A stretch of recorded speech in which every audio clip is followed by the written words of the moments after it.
چاہے دنیا کی کوئی بھی طاقت ہو، وہ ساری کی ساری طاقتیں اگر مسلمانوں کے خلاف جمع ہو جائیں تو اللہ رب العالمین نے فرمایا کہ مسلمانوں کا بال بیکا نہیں کر سکتی، مسلمانوں پر غلبہ حاصل نہیں کر سکتی۔ یہ میرا ایمان ہے،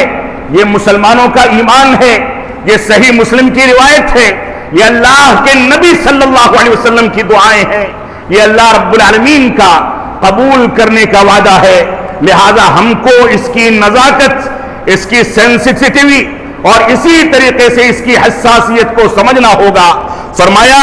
اللہ رب العالمین نے، میں ان کے اوپر چاہے سارے دشمن جمع ہو جائیں ان کو کسی بھی صورت میں غلبہ حاصل نہیں ہونے دوں گا، لیکن ان میں سے بعض کی گردنیں ماریں گے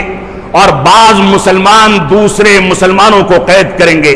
یہ واقع ہو کر کے رہے گا، اور آپ دیکھ لیں، اسلامی تاریخ کا مطالعہ کر لیں، مسلمانوں کو نقصان پہنچانے والے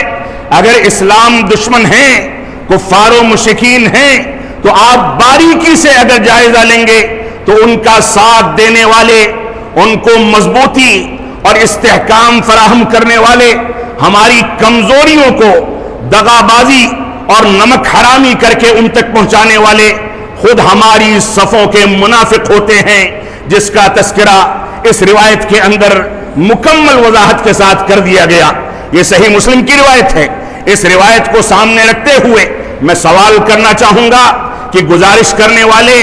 اپیل کرنے والے، موضوع کو تبدیل کرنے کی گزارش کرنے والے بتائیں کہ اگر مسلمانوں کے سامنے مسلمانوں کے گمراہ فرقوں کی حقیقتوں کو بیان نہ کیا جائے تو مسلمان اپنے آستین کے سانپوں سے،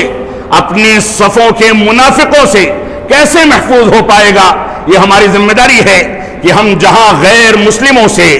اسلام دشمنوں سے نبرد آزما ہونے کے لیے اپنے آپ کو تیار کریں، وہیں اپنے گھروں میں،